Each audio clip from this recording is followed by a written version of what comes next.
On today's show, Nico Harrison said that Dirk Nowitzki is the single most important person in the Dallas Mavericks, but he made a decision that made Dirk Nowitzki want to distance himself from the franchise. We'll talk about that and why it's concerning for the Mavs in the future and more. Today's Locked On Mavs. One more thing. I'm here because I have to be. Dallas is going to get a seat at the table. It's me versus the machine. Nice penetrating thrust to the middle. People forget about Frank. Hot man, the hot player. Wait. One more thing. Yeah, welcome. You're still locked on to the Dallas Mavericks. My name is Nick Angstadt, media member and NBA channel manager, covering the Dallas Mavericks for 10 years. Locked On Podcast Network, your team every day. Thanks for being an everydayer. Today's episode is brought to you by FanDuel. Right now, new customers get $250 in bonus bets on your first $5 bet wins. Joining me, as always, co-host, media member, covering the Dallas Mavericks for 10 years as well. The Fire, Freddie. One more thinking. What you got for me, Isaac Harris? Yeah, finally got to talk to Nico Harrison earlier today. Been waiting since February 2nd for that. So it's April 21st. So been a minute to get some questions off. But yeah, the saga continues. But I don't think anything hits the hearts of Mavs fans more than Dirk Nowitzki. I don't know. This Luka thing was pretty close. The hearts were hit in a bunch of different ways. We talked about the Nico press conference and the full episode that we did earlier today, so go check out that. We shared a bunch of clips, including the questions that we asked Nico and all that. But today, we'll talk about Tim McMahon's article about the Casey Smith firing, the guys that Nico Harrison replaced him with, the handling of Dereck Lively's injury, and let's start here with it because Casey Smith, if you don't know, was the Mavs head trainer, head of athletic, head of player health, whatever title he ended up having by the end of his tenure. Was with the Mavericks since 2004 and was promoted to executive ranks. He was one of the people that was traveling to Slovenia to visit Luka with, a contingent of Mavericks executives and people. Dirk Nowitzki trusted Casey Smith implicitly and considered him one of his best friends. He also credits him as having extended his career to 21 seasons in the NBA. And so he is a very influential figure, and he was basically unceremoniously fired 2 years ago. So now why are we bringing this up now? Well, the Mavs just had their worst season maybe ever with injuries. And it's the thing that Nico Harrison is now, hiding behind is that, or is putting up as a shield in front of the way that this season ended, is that you can't judge me based on the injuries of this team, which on one hand, I agree with. There's been a lot of injuries, a lot of stuff's out of the control. It's not because of the trade that the injuries happened, although he did trade for an injury-prone player. Luka was out with an injury, too, when the trade happened. But now we have this story from Tim McMahon about Casey Smith and how it all went down, and it does not bode well for Nico Harrison. It's one thing to talk about the trade and talk about that decision and how that decision has been handled and how that decision, the communication of that decision has been handled. All of it, lots of bad things. Now we have this thing, too, where Casey Smith, a couple days after Dirk Nowitzki's Hall of Fame retirement, was going back to where his family lived in Ohio and was with Tim McMahon's article says, to be at the side of his gravely ill mother in the final weeks of her life, Harrison set up a video conference meeting instead because he tried to set up an in-person meeting with Casey Smith, and he couldn't do that. And then Casey Smith was informed that his services in Dallas were no longer needed, ending a nearly 2-decade-long tenure with the franchise. A source told ESPN, quote, he, being Nico, was 100% threatened by him, being Casey Smith, and that his voice carried too much weight with the franchise. He's going to show that I'm in charge and nobody else can question it. Another kind of power move from Nico, and it's one of the things that caused the Luka trade to happen, honestly, is that he started to push all these people away and started to let go all these people. Mark Cuban didn't have say anymore, and you had other people leaving the franchise, and all of a sudden, the quote from Luka, they started, all my best friends are gone. Like, all the people I like are gone, basically. There's, talk about, and this is what broke the back for Dirk Nowitzki. He had previously served as senior advisor to Mark Cuban, frequently attending practices and providing input when he was with Dallas, but he stopped after Smith's forced exit. Yeah, I mean, it's really important to note that Casey Smith wasn't a typical head athletic trainer, or his title was director of health and performance the last time. But whatever it was, Casey had become just one of the main like decision makers too. I mean, you for a long time there, you think about who's in the upper group there to make big decisions, and you're looking at, you know, obviously Mark Cuban, you're looking at Keith Grant, you're looking at Casey Smith, Rick Carlisle, Donnie Nelson. You know, that was man, some of the, you know, Michael Finley when he was brought on, obviously Dirk, and you know, Casey was a part of that. So it wasn't just a, hey, that's the guy that's on the bench and, you know, helping players stay healthy and stuff like that. So to kind of just, you know, I think McMahon said it in the piece too, but it was like Casey Smith wasn't just like a yes man. And, you know, I think that the true tell of, you know, leadership is if you can surround yourself with people who will be honest with you, that it's not just yes people. It's like, I want to know who my inner circle is that can disagree with me. And, you know, to end a 2-decade long relationship in that type of manner was huge. And it wasn't just Smith too, you know, Holsopple stays on for a bit, but then Holsopple gets, you know, is gone, and Spangler's gone after that. So it's like this whole crew there that, you know, and on the, you know, athletic side of it that helped, especially Luka, but also helped, you know, there's a lot of Luka, and this hurts more Mavs fans. There's a lot of Luka Dirk ties, right? And connections that happen, not just the relationship with Luka and Dirk, but Laura Beth, LB, you know, as Dirk's manager, she took on another client in Luka because she met, you know, it's like, she lives in Dallas here and stuff with her family. So it's like, all right, cool. Yeah. That clip of Luka with Malika Andrews at that ESPN interview where he hands the phone to Malika and it's all cracked on the back. That's Laura Beth. That's LB who hands it to him. Like she's with him. She's like his right hand. Like she's there all the time with Dirk and then with Luka now. She's been that for Dirk. She's that for Luka now. Obviously the trainers and stuff, you know, that meant so much to Dirk and Casey Smith and those guys, you know, building those relationships and stuff with Luka. Casey, like you said, going over to Slovenia whenever they went over to Slovenia for Luka to sign that first huge, you know, contract extension off his rookie, you know, deal. And they had the presser, and, you know, Mark Wine's like, Mark Cuban's talking about wine and more wine and all this stuff. Like Casey Smith was on that trip too. And just to say a video call, hey, you're out. There was so much, you know, like talk around that Casey Smith situation when it was happening of like, well, so where's Casey again? Because it was like the last year of his deal, and they basically said like, hey, you're gone, but just like, we don't want you, I don't want you around the team anymore. So it was like Casey was like gone, but it was like, is he fired? Well, not it's like you talk to the like weird. Right, like different people, and I didn't know the full extent details of this until, you know, a few weeks ago, but it was just like,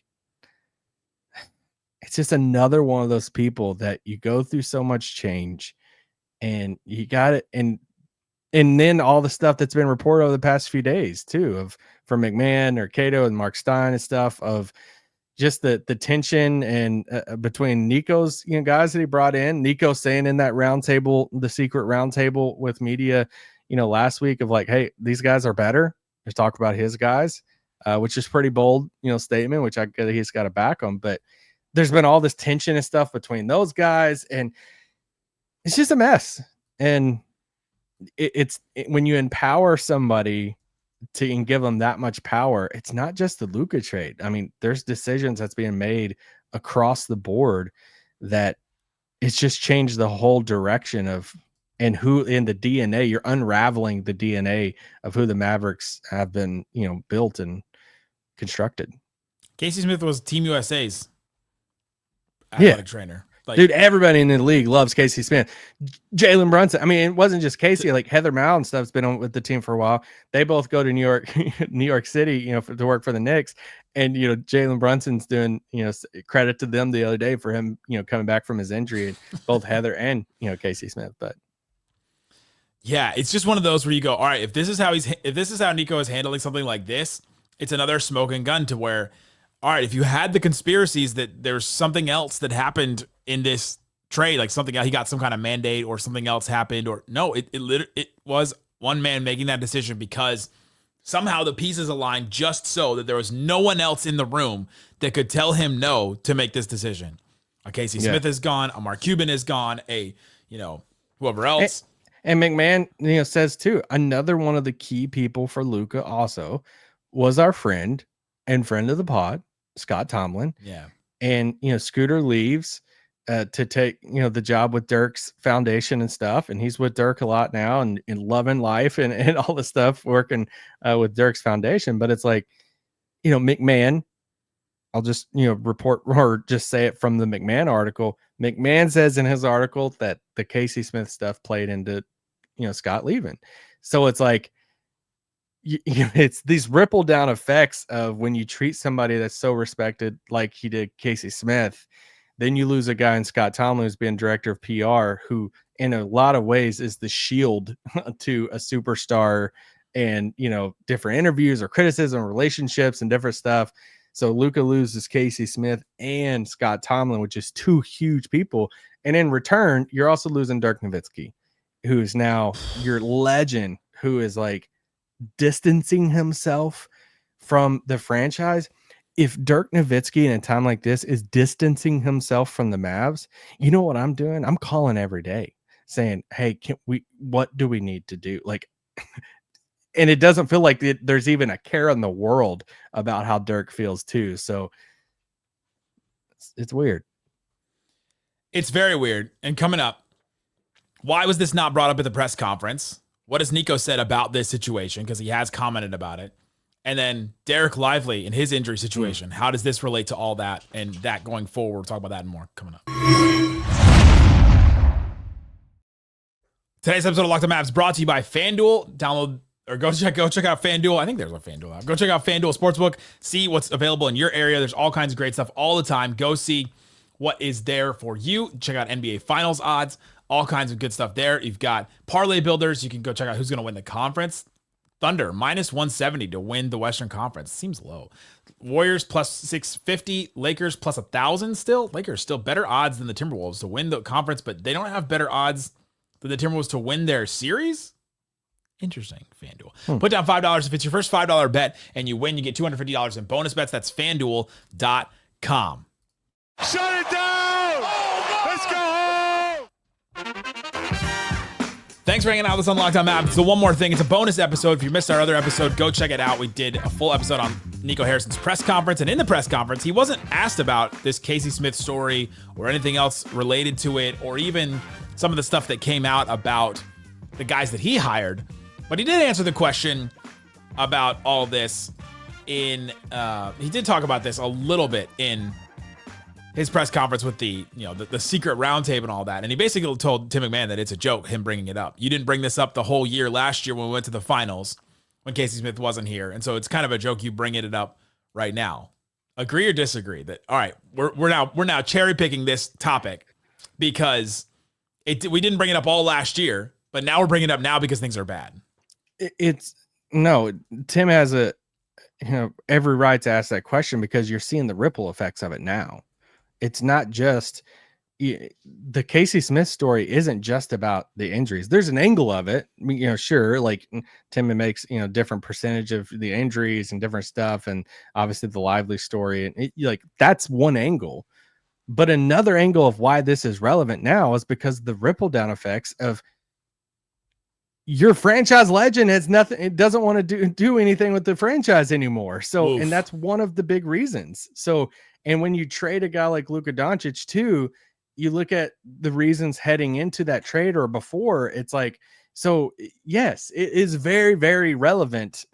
I think it was Tim or Tim Cato. I forgot who it was that was like Nico viewed Casey Smith and Holsop and some of those guys as enablers to Luka and some of his lifestyle decisions and all of that stuff. So it's just like, yeah, of course that's still relevant. I don't think it's a cherry picking at all, or you didn't bring it up last year and stuff. No, it's every bit of relevant. Everything's relevant right now. It is. And I found it, and I think it speaks more to his leadership style. We're learning about how he deals with some of these things and how he has removed people that are going to tell him no or tell him something that he didn't want. Or a great leader is collaborative though. Yeah, but they don't tell you what they want. We collaborate together and get there. It's a different definition of collaborating than I know. And so we're just trying to piece together. All right, how did we get here? And this is one of the ways that we got here. And so Tim McMahon has a story in ESPN. You can go read it and all that. Man, I found some of this in here just interesting, and I think that it speaks to Lively's injury now, because there was a situation with Lively's injury where what happened was Lively was out for a long time, and then they were bringing him back. They were trying to ramp him back up, and he went through a full, like, intense, plan to play workout before sitting him out. Then they're going to sit him out that night against, what was it, the Timberwolves or whatever.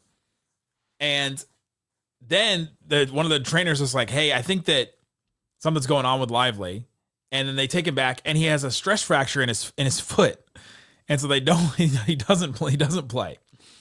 And a team source told Tim McMahon somebody should be fired for missing that, because you almost sent your guy out to play with a stress fracture in his foot.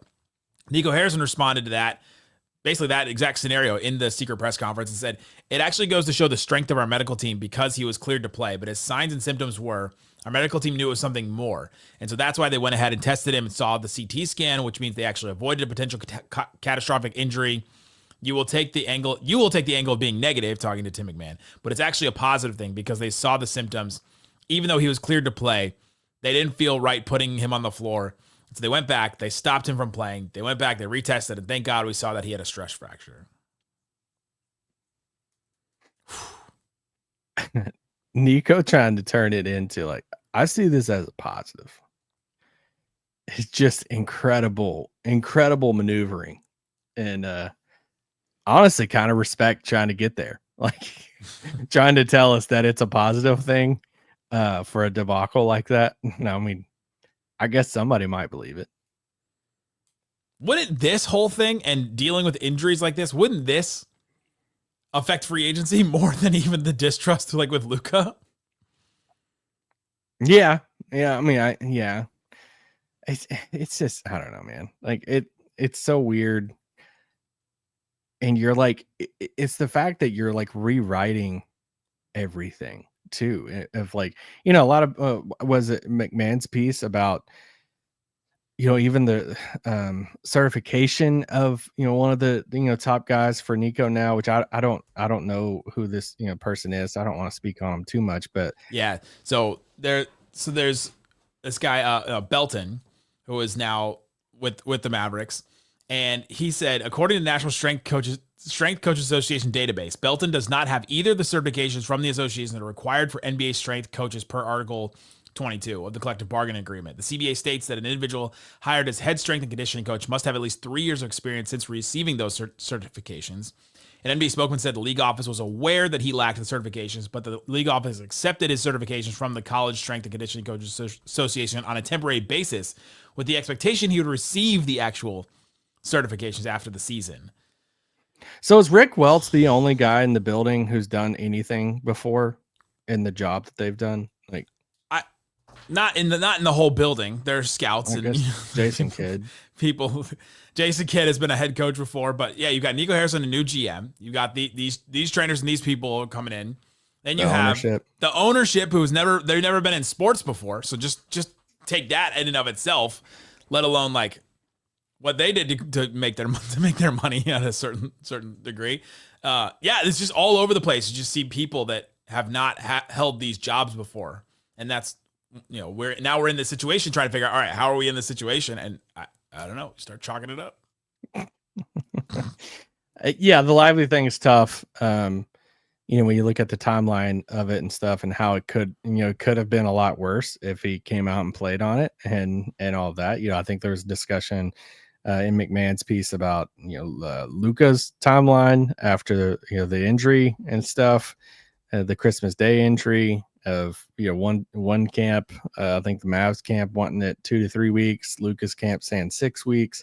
Yeah. There was a lot of tension there, and I know everyone's made this point before, but all the stars have their guys for the most part, have their team and their guys. Not every star has 2 to 3 guys of their own employed on the team, but Luka does. He has his team and all the stuff, and it just got weird at times. I mean, a lot of you guys seen the reporting too on it of just differing opinions, and when you have your guys, they got to work on the same page as the team, and when to do certain things. And apparently that last road trip was a big thing for Nico too, and Luka staying back for it and stuff and not going on the road trip, but he was wanting to stay back with his team to work on some things. So I don't know. They're all in LA now with Luka. So I don't know what, I mean, it just feels like we just get new stuff about this situation every day. Will it ever stop is the thing. And I think it shows, all right, we're piecing together another way of how Nico Harrison handles business and how he goes about dealing with people in the organization. And so we're trying to learn from history, right? You're trying to learn from history and past decisions and learn how that can affect the Mavericks going into the future. So we'll see how that affects the Mavericks. We'll have more stuff all throughout the week. We'll have trade and we'll have lottery shows and draft profiles and all that kind of stuff. And we'll talk about the players and more about their exit interviews and things like that. So stick with us on Locked On Mavs, LockedOnDaily.com for our newsletter every single day. Guys, thanks for listening to Locked On Mavs. Peace out. Boom. Dallas is going to get a seat at the table.